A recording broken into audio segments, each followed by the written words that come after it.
Manipur gi ningthau singgi marakta chayinaba lairakpa Leibak ngakpada asoiba yaorakpa lanmi gi mapangal sontharakpa sidagi Burma gi lanmi singdina khudongchaba lauraga landa silakpaneba makhoi Manipur gi maitai ningthau gi aching matanja yengaga leiba matamneba lando moina ngamgre lando ngambagi punishment oina maitai singjida Britishna matamduda tawrambaje Tmba ki lamdagi hena khundaba yaroina Britishna thingleba maitai je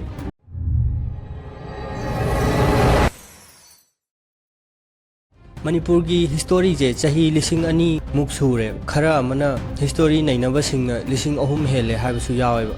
haukiba chahi lising ani sida pankiba ningthau khudingmakki return record loina layeba Manipur da pankiba ningthau singgi return record sida yenglaga Manipur je chahi lising ani henbagi puari leijaba lamdamneba yamna kuiraba yamna liraba matamdagi puari leijarakpa lamdamneba Manipur je haukiba chahi lising ani sida pankiba ningthau khudingmak makhoi maitai ningthau ngataneba haibadi sida pankiba ningthau singje maitai dagi horakiba maitai gi ningthau ngataneba mayamna hena khangnaraba Manipuri dance bolona chingbaje maitai dagi horakiba ngataneba adi prithvi gi khwai dagi liraba polo ground imphal da lairiba polo ground je masi chahi lising ani helabane sida maitai sina Manipur sida palai se chahi lising ani muk surabane atopa ethnic group Manipur da haukiba hairadi naga sineba adi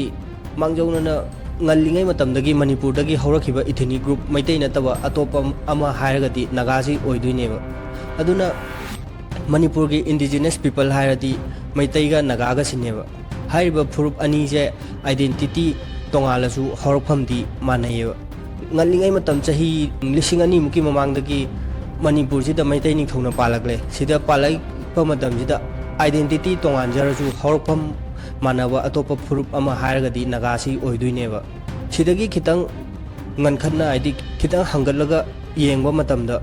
kuirabagi mamangda charangna chahi lising ani gi mamangda Manipur je chingna questionba lamdam ama oirame Himalaya chingsangi chingkhongda leiba lam ama oirameba chingna igoi questionba sida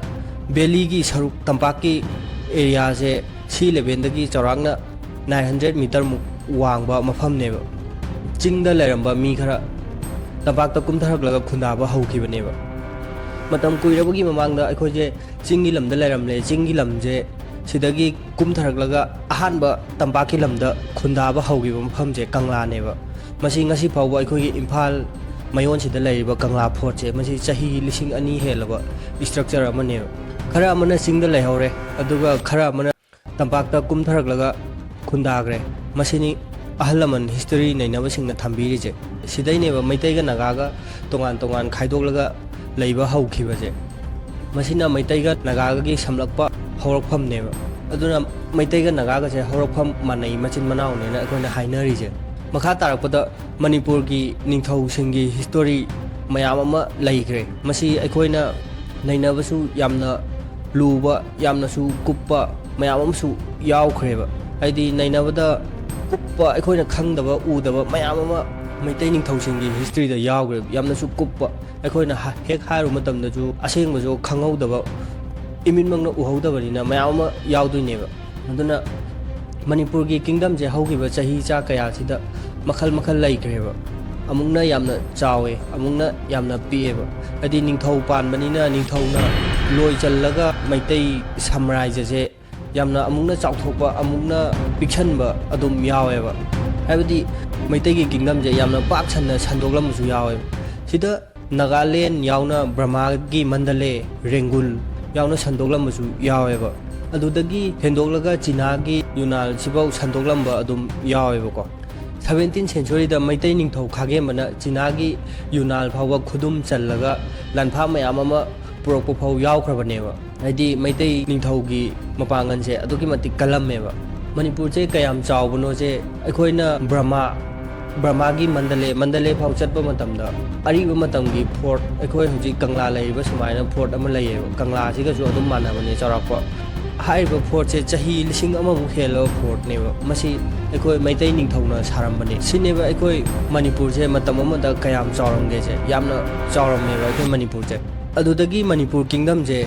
19th century da amuk marai chaithare chahi taret khuntakpa thokle Burmese-singna amuk khudum chanchille Manipur je masi chaurangna 1819 dagi 1826 phawne Manipur da chahi taret khuntakpa thokri je masi karigi thoklino haiba matamda Manipur gi ningthausingi marakta chainaba lairakpa Leibak ngakpada asoiba yaorakpa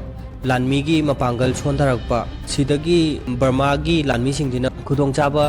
lauraga landa silakpaneba makhoi Manipur gi maitai ningthaugi aching matanja yengaga leiba matamneba makhoi Manipur dagi mi mayam ama pharaga pugre makhoi do Hwjik pau Burma da khundaraga hingli makhoi je Burmese maitai haina kaweba maitai macha mayam ama Manipur thadoglaga chenagre makhoi khara amana Assam da khara amana Bengal da adudagi Bangladesh ki singhet phawba lanjena duna laikiba aidi khundagiba yaunareba Bangladesh da laikiba khundagiba maitai singdune khoina Bishnupuriya maitai harga khangnarije 1826 da Burmese singna Manipur thadоклaba matung Burmese singna nauna amuk Manipur da landarakpa yabagi akiba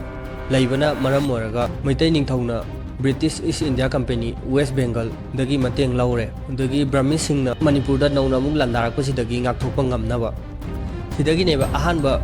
British singna Manipur da changlakwa haukibasu sidagi Manipur se British na haiba inba haure haidi British tagi mateng do laururabanina makhoi na haibasu khara tada yate adagi British ki makha dagi sidai tamna laiba haureba adudagi 19th century gi tangkhai chalakpa swaida British singna Burmese tribe khara Manipur da pusilakhieba harise yamna watpa masing khara khatane Manipur da pusilaise moigi Burmese tribe hai taren matamnu da yamna moidi yam tonna wana leram tribe sing do British na Manipur da ahan moina pusilakpa hawrakhibaneba sidagi British na Manipur gi lengak sason da tamna yawba haure tamna khut thinjanba haure masibu yaningdaba singna British ki mathakta lan amu haure Anglo Manipur war tawre 1891 da masida maitai sing maithireba sidagi Manipur gi ningthauje Andaman da loi thakre aduga Manipur gi army general matamnugi general thangal je sina mayam mangda phaji tawraga hatkibaneba British singna 1891 da thokkhiba landu da British singna mai pakhaba matung British na maitai singjida punishment piba oina maitai singje Imphal Valley dagi hena khundaba yaro yaina thingleba British singna maitai je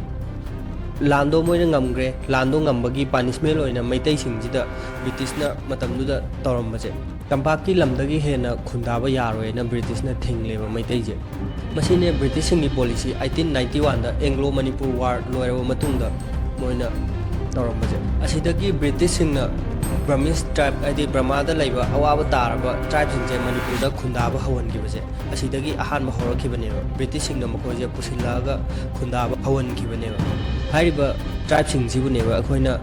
Jo Chin Jo haraga khangnarise hojik mayamna asigi matamjida Manipur gi chingi lamjingjida nagana namna khundari sidagi Burma dagi nauna migrate torokpa tribe singjina nakha daba village khara dasu ethnic cleansing tawkhiyeba sidagi neba Burmese tribe singjina Manipur da changlakpa haukibaje sigi Burmese tribe singje British na Christianizing loina taweba British na Christianity loina ontholeba moina notice se loina nauna semdole colonize tawba yanaba moina Nagaland se Christianizing tawre chamanana Mizoram dasu tawreba colonialism gi saruk ama oina British na colonize tawba yanaba cultural genocide taweba sidagi Nagagi indigenous culture khudingmak loina mangre chamanana Mizoram dasu taweba adubu maitai gi culture di ngasi pau lairi sini haukiba chahi khara sida thokkhiba sing